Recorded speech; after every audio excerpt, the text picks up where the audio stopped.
Bonjour tout le monde, aujourd'hui je souhaite réagir face à une terrible actualité.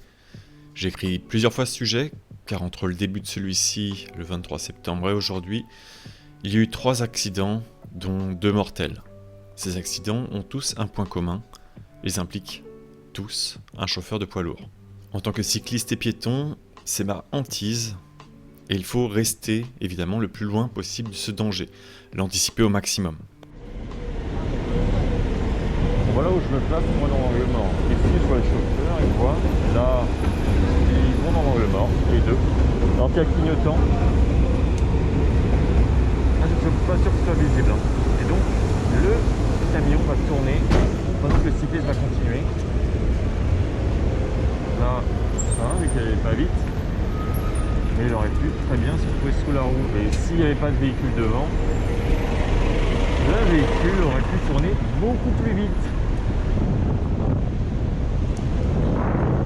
Sur les carrefours, ne jamais dépasser par la droite les véhicules. Restez derrière. Mais aujourd'hui, je vais prendre plus de recul pour vous présenter les solutions possibles afin d'éviter ce massacre. Car d'après un article publié en 2019 dans Libération, les chauffeurs de poids lourds, à eux seuls, tuent presque la moitié des cyclistes parisiens. Et la quasi-totalité des accidents mortels impliquant des femmes. Au-delà de tous ces chiffres, ce sont des personnes qui meurent. Des personnes qui ont des familles, qui ont des proches. Le 23 septembre, à Paris, c'est un père à vélo qui transportait ses 2 enfants à l'arrière. Il était sur le chemin de l'école quand il s'est fait percuter par un conducteur de camion poubelle qui tournait, entraînant la mort d'un de ses enfants âgé de seulement 2 ans. Le 27 septembre, à Boulogne-Billancourt, c'est un adolescent de 17 ans qui allait se mettre en selle sur son Vélib qui a perdu la vie, percuté par un chauffeur de camion qui effectuait une marche arrière. Et ce, seulement 2 mois après qu'une femme de 22 ans ait également perdu la vie dans cette même ville par un autre camion dans un carrefour. Et 2 jours plus tard, le 29 septembre, au même endroit où le jeune homme a perdu la vie, c'est une femme âgée qui s'est fait renverser à la hauteur d'un passage piéton par un chauffeur de camion. L'affaire n'a pas encore été médiatisée au moment où j'enregistre cette vidéo et je ne connais pas non plus d'éléments sur l'état de santé de cette personne.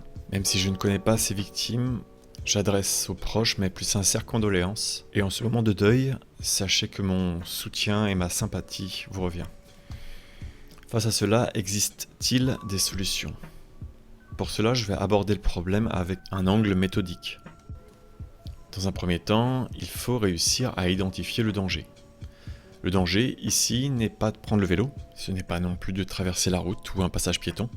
Ce n'est pas ça qui tue. Ce qui tue, c'est le poids lourd, cet engin conduit par un humain. Je ne suis pas là pour moraliser les chauffeurs. Ils réalisent leur métier avec les outils qu'on leur fournit, et si l'outil est de mauvaise qualité, des risques inutiles seront créés avec son utilisation. Mais ça, je le détaillerai plus tard. Maintenant que nous avons identifié le danger, nous allons voir comment le traiter. Pour cela, il existe un système principalement utilisé en industrie qui s'appelle la hiérarchie de contrôle des dangers. Ce concept permet grâce à une échelle hiérarchisée de mesurer ce danger, permettant de le limiter jusqu'à le supprimer. Et ce, de la solution la plus efficace à la moins efficace. Et il est possible d'adapter cette échelle au transport terrestre. Voilà ce que ça donne. En haut de l'échelle, nous avons donc supprimé les véhicules dangereux. Pour cela, nous allons les catégoriser. Dans une ville peut circuler des poids lourds de transport de marchandises, des camions de livraison, des camions d'entretien et éboueurs, des bus et des véhicules de secours. Cette étape de suppression va donc consister à restreindre l'accès à certains types de véhicules au centre-ville. Par exemple, les poids lourds de transport de marchandises, qui ont comme destination des industries, n'ont pas d'intérêt particulier à transiter par le centre de la ville. Il est donc complètement possible aux villes de limiter cet accès aux semi-remorques, aux camions citernes, aux camions toupies et camions bennes, si bien sûr leur accès est uniquement du transit. S'ils doivent aller travailler sur un chantier, ça fait sens qu'ils aient leur place. Il est également possible de supprimer l'accès à certaines zones, en les rendant complètement piétonnes, ou des zones 20, et ce pour les zones sensibles, qui vont être des zones très fortement commerciales, comme par exemple cette zone où il y a eu l'accident à Boulogne. C'est en plein centre-ville, à côté d'une place, et où de nombreux piétons vont circuler pour pouvoir accéder aux différents commerces.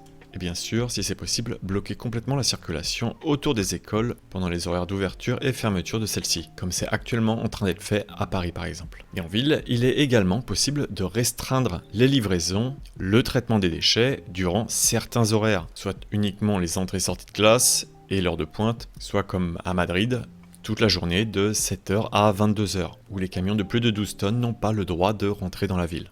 Si toutes ces solutions ne sont pas possibles à mettre en place, il reste encore la possibilité de substitution. Ici, le but est de restreindre l'accès à ces véhicules pour le centre-ville et de remplacer ces véhicules par des véhicules plus petits et moins puissants, comme par exemple les voiturettes utilisées par la mairie de Paris pour nettoyer et collecter les déchets. Il est également possible de remplacer les livraisons par des véhicules plus adaptés, des petites camionnettes ou même des vélos cargo. Pour cela, je vous renvoie vers le sujet qu'avait réalisé Biclou. Le vélo peut-il remplacer les camions de livraison en ville ? Une fois cette substitution faite, il reste le côté ingénierie. Pour cette étape, normalement, il ne resterait plus que dans le centre-ville des bus et véhicules d'entretien, les autres véhicules étant poussés à la périphérie de celle-ci. Il faut donc en priorité sécuriser l'espace où le trafic de ces véhicules est toujours possible. Pour cela, aménager les carrefours, créer des continuités cyclables et surtout séparer les différents modes de transport. Les véhicules motorisés, transports en commun, cycles et piétons doivent avoir leur espace dédié et entrer le moins possible en contact avec les autres modes de transport. Et les espaces où ces points de contact sont encore possibles doivent donc être sécurisés. J'avais d'ailleurs abordé ce point dans l'accident qui avait eu lieu à Boulogne, au niveau d'un carrefour.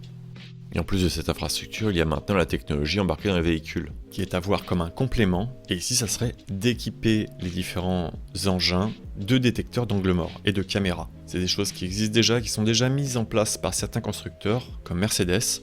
Et pour ce point, les villes ont un rôle extrêmement important à jouer, car c'est elles qui choisissent leurs prestataires. C'est un point que certains élus semblent oublier, mais oui, les villes peuvent sélectionner des prestataires qui rouleront avec des véhicules bien équipés, ce qui permettra aux chauffeurs d'avoir à leur disposition de meilleurs engins qui pourront leur pardonner des erreurs de manœuvre ou une inattention de la part des autres usagers.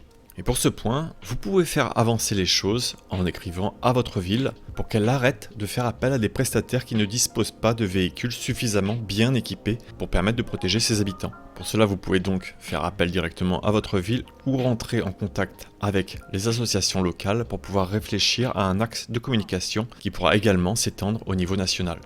Car il est également possible de faire appliquer cette mesure au niveau national, mais il faudra pour cela beaucoup de travail et de temps, car cela implique énormément d'entreprises qui utilisent et construisent ces engins.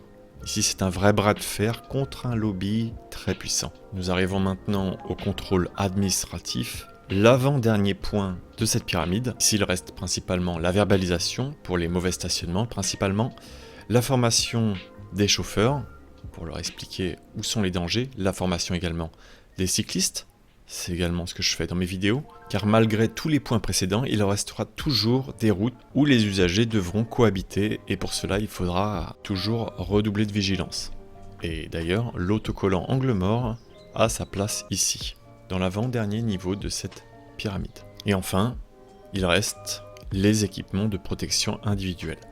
Quand toutes les autres solutions ont échoué ou n'ont pas été mises en place, c'est la dernière possibilité que l'on a, se protéger. Nous avons donc le casque et le gilet jaune que beaucoup mettent en avant mais qui n'est qu'en dernière position au niveau d'efficacité et c'est vraiment après que l'on ait épuisé l'ensemble des solutions possibles pour sécuriser l'usager. Parce que là il ne reste plus que de la protection, plus aucune sécurisation entre le danger et l'usager. Et ce qui pointe cette solution du casque reporte donc toute la faute sur l'usager final en détournant ainsi l'attention de tout ce qui aurait pu être fait avant au niveau de la sécurité pour éviter ce drame.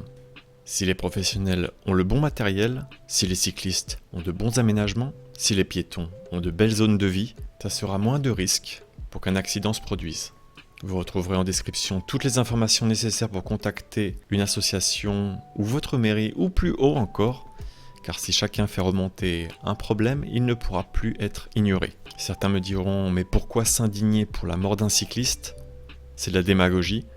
Je répondrai que si vous souhaitez développer un mode de transport, vous devez faire attention à chaque accident et y trouver des solutions. Si chaque jour un accident dans le métro était reporté, même s'il n'impliquerait qu'une personne, cela en découragerait probablement de nombreuses à ne plus utiliser ce mode de transport. Et bien là c'est la même chose avec le vélo, et ça je le développerai dans un autre sujet. Dans l'attente que des mesures soient prises, Restez loin du danger, prenez soin de vous. Le vélo reste un mode de transport formidable. Profitez-en, profitez de la vie, la mort attendra. Je vous dis à bientôt pour de nouvelles vidéos et bonne route.